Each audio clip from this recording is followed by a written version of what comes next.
So you know, Ray was took office on November 19th in 2003. So as of fall of 2015, Ray Stephanson is the longest serving mayor of Everett. So congratulations on that.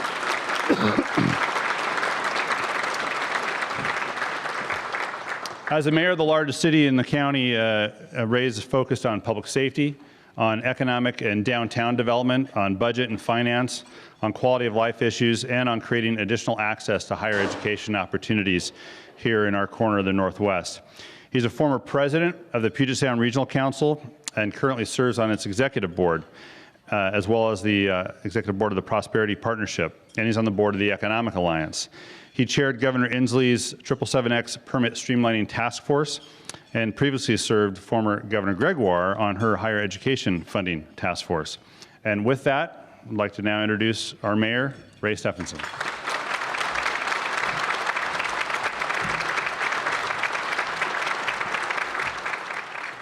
As I look back to 2003, when I first took office, it's remarkable how many things have remained constant. The economy and its effect on our ability to deliver projects and services, it's always at the core of what we do as a municipal government. But other things have changed significantly. In 2016, we will be focusing more intently than ever before on issues that directly affect people's health and well-being and the quality of life as a community. One of our essential responsibilities as a municipal government is managing the city's resources, and we do that responsibly and effectively to ensure that we're able to provide services, programs, infrastructure to our citizens and our businesses. That certainly became more difficult during the recession, which was a wake-up call for all of us who do local government work. As we recovered from the downturn, we've all been forced to acclimate to a new normal. The state and federal investments that used to provide critical funding for transportation projects, human services, and more are no longer a certainty, and we've been reminded quite clearly that local government is at the bottom of the food chain when it comes to revenues. For us as a city, it means that we have to look further out than ever before and be incredibly strategic and effective in how we allocate resources and deliver services. The city is fortunate to have a great track record of careful fiscal management, and our commitment to pre-funding our financial obligations and maintaining healthy reserves served us well during the recession. While we certainly made adjustments, we weathered the downturn better than many municipalities and did it without major layoffs or cuts in services. We're not out of the woods yet, and we're still facing budget deficits in the coming years. However, the work that we did in 2014 to bring our fees and rates in line with the cost of doing business, as well as continuing efficiency studies of our largest departments, are already paying off. Throughout my career, my focus has been on large businesses that form the foundation of Everett's economy. Securing and retaining those major employers is critical in signaling our economic health as a community, and it attracts subcontractors, supplier, and service industries that help diversify our economy. For Everett, aerospace and the military have long been constants. We're fortunate to be home of Boeing and the Naval Station Everett, and I'm grateful for the partnership that we've had with both organizations throughout my time as mayor. But as we've learned, neither industry is a given, and we've worked hard to ensure that the aerospace and Navy remain in Everett for many years to come. In 2013 and 14, I campaigned for the 777X to be built in Everett. The new world-class composite wing center, which measures 1.3 million square feet, is slated to open in May. And we're already seeing the important impacts of Boeing's continuing commitment to Everett, both in terms of construction revenues and new companies and jobs taking root in our community. In fact, when Boeing broke their record for commercial plane delivery in 2015, more than 94% of those planes were assembled in Washington State. And I think we should give Boeing a hand and thank them for all that they've done for our community.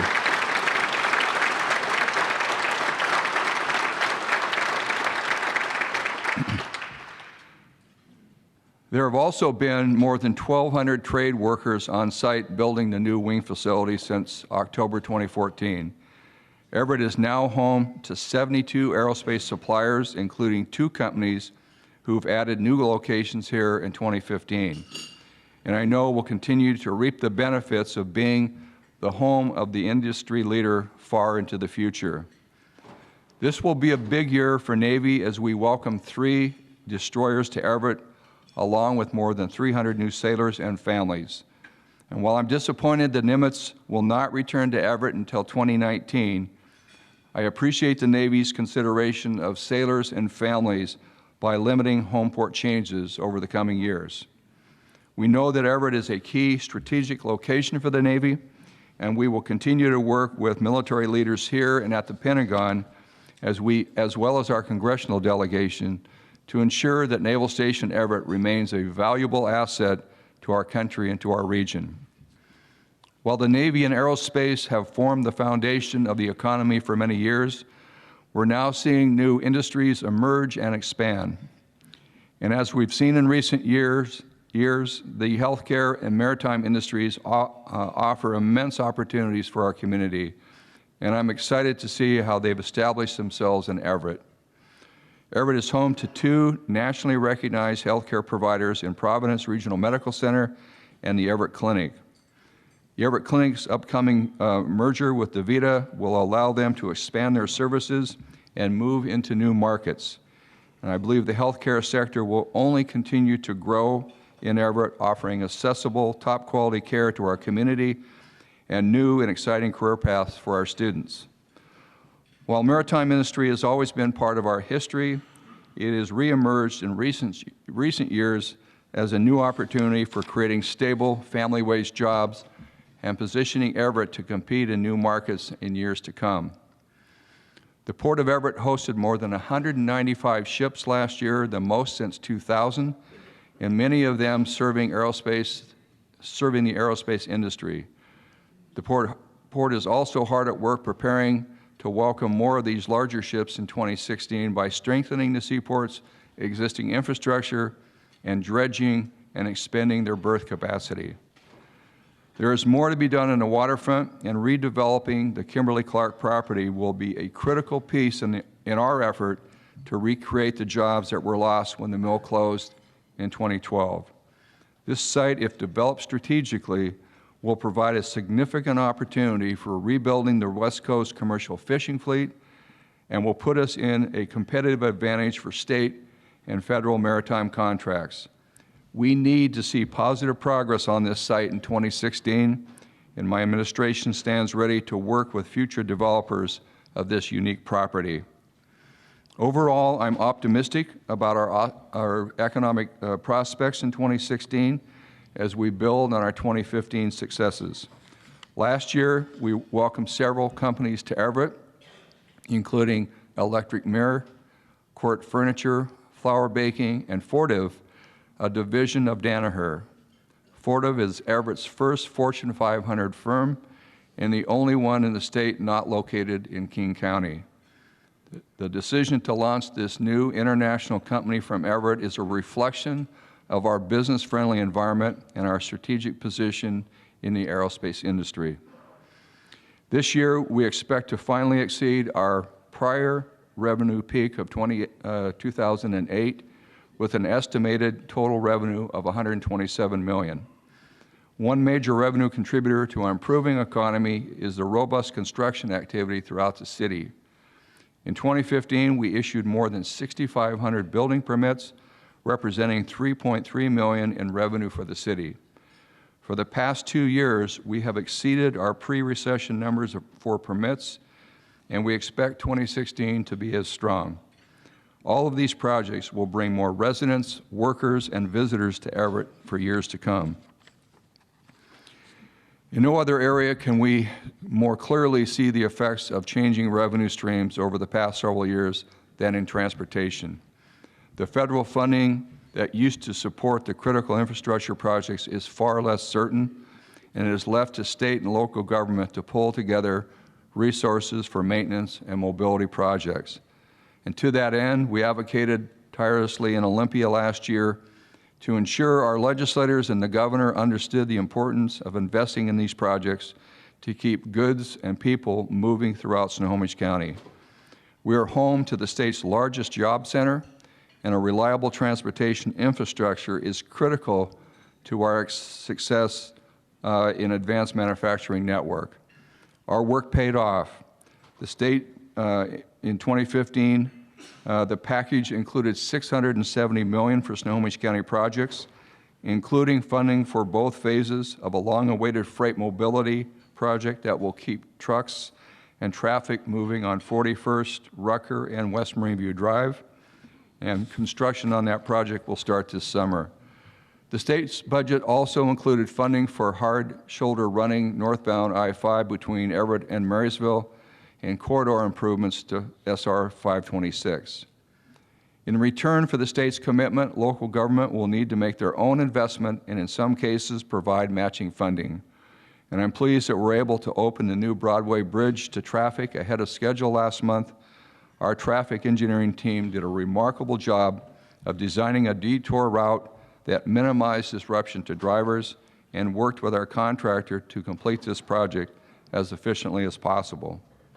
And this year, we'll begin work to improve streetscapes and pedestrian safety on Hoyt Avenue between Wall and Pacific, and on Rucker Avenue between Pacific and Everett Avenue. We've received grant funding for majority of the project cost, and I'll ask the City Council to improve the remaining funding. Upgrading these streets with new sidewalks and pedestrian-friendly features will enhance the walkability of our downtown. In late 2016, we will begin work on the Grand Avenue pedestrian bridge and stormwater pipeline project. This bridge will add a new connection from the Grand Avenue Park Bluff to our beautiful waterfront. Even as we maintain and improve our existing infrastructure, we're always looking ahead. Last year, we completed a 10-year update of our comprehensive plan, a major undertaking by our Planning Commission and staff. The plan sets new growth targets for jobs and population in Everett, focusing more future growth on the downtown core and Everett Station areas and along transit corridors as more and more people seek urban living options. Everett is expected to grow by 60,000 citizens and 45,000 jobs by 2035. But that growth will only be possible if the region and state invest in necessary transportation improvements. In 2016, we will continue to advocate on behalf of critical regional transportation needs. I'm excited that commercial air at Payne Field is slated to become a reality this year, and I applaud our county council members for approving the lease with Propeller Incorporated. I look forward to adding the convenience and reliability of commercial air, and that will provide opportunities for businesses as well as recreational travelers in Everett and throughout the county. And finally, 2016 will be a critical moment for our future of light rail in Snohomish County. And we already are working hard to ensure that sound transit leaders bring voters in alignment that serves the job centers in Southwest Everett. In 2015, we saw many long-awaited projects begin construction. This year, many of them will open their doors to residents, tourists, businesses, and shoppers. Along the Snohomish River, construction will begin this summer on single-family homes and townhomes, with the first properties available for purchase before the end of the year. We expect several exciting announcements related to the commercial core of the riverfront property that will help create a thriving neighborhood and a destination for Everett visitors and residents. On the other side of the city, the port's waterfront place development is gaining momentum. In the first quarter of 2016, we'll see construction activity at the Fisherman's Harbor along West Marine View Drive, the future home for housing, restaurants, and retail. Residents and visitors can look forward to improvements in 3 public spaces at Waterfront Place this year, including the kite shelter at Boxcar Park and Jetty Landing, the creation of a new South Marina Plaza near the Woodfire Grill. In Everett, the new Aero Apartments opened last fall, and 60% of the 102 units are already leased. And on Grand Avenue, more than half of the 228 Patella Marketplace apartments have tenants, and work is nearly complete on the 60,000 square foot space, which will feature a bakery and Italian restaurant. And the 156-room Marriott Hotel at Wall and Colby is scheduled to open in June and will provide much-needed space for overnight stays within walking distance of the arena and our other downtown attractions. Creating opportunities for students to receive a world-class education here in Everett has long been a priority for me, and it's exciting to see that the progress that we're making. The foundation of that is our Everett School District as well as Mukilteo that both serve Everett and our community colleges in Everett and Edmonds, and I want to thank them for recognizing critical need in our community. We've advocated on behalf of family and students for many years to bring Washington State University to Everett, and I couldn't have been happier to participate in the groundbreaking for the North Puget Sound University Center last fall. The new building is currently under construction and will open for students in 2017. Across the street, Everett Community College will open new housing for 36 students this fall, with plans to expand their housing options over the next several years. And just as important as physical spaces are the career paths that we're helping to create for students in Everett. WSU has added degrees in electrical engineering, communication, and hospitality, and is establishing a new joint center for deployment and research for Earth Abundant Materials. It's a collaborative partnership with the University of Washington and Pacific Northwest National Laboratory. And Everett is also benefiting from the new Washington State University Medical School, which will train doctors at Everett healthcare facilities to serve rural populations. We're also supportive of the WSU initiative to bring ag degrees to Everett campus, benefiting many of the rural areas in Northwest Washington. One of the overarching goals that will guide much of our work in 2016 is a continuation of our Streets Initiative efforts. In 2015, we made major strides in our work to create a safer, more vibrant community for all residents, including those living on the streets. By the end of this month, we'll have lined up permanent supportive housing for 5 of our chronically homeless citizens, with another 15 targeted for housing by the end of June. This is the first step in our effort to expand the Housing First model in Everett and in the entire county. In the coming weeks, we will announce the first phase of our capital project to build a facility that will house about 60 chronically homeless individuals. And at the same time, we are helping facilitate a countywide conversation about how other jurisdictions can develop permanent supportive housing in their communities, including at the upcoming event with Governor Inslee and representatives from Spokane, Tacoma, and Seattle. And that event will be occurring on February 1st. In addition to our housing projects, we've established a street outreach unit with dedicated police officers, 2 embedded social workers, and a new prosecutor. We're also expanding our successful alternative sentencing and diversion program by starting a work crew that will operate out of the first floor of this building, cleaning up the very areas that have been affected by our street populations. And we know that it will take a balanced approach to effectively address the street-level social issues, and our efforts are intentionally designed to provide enforcement mechanisms for those who intentionally are breaking the law or preying on the vulnerable. In December alone, our dedicated streets unit arrested over 100 people in the Smith Avenue area, primarily for drug offenses. And at the same time, we know that enforcement-only approach will not create the lasting effects that our community and our homeless residents need. Our plan is centered on outreach and connecting those on the streets with housing and services. We also are working to ensure that resources are available for those who need them. And in 2016, we are advocating at the state and federal level for increased investments in housing, mental health care, and drug and alcohol treatment.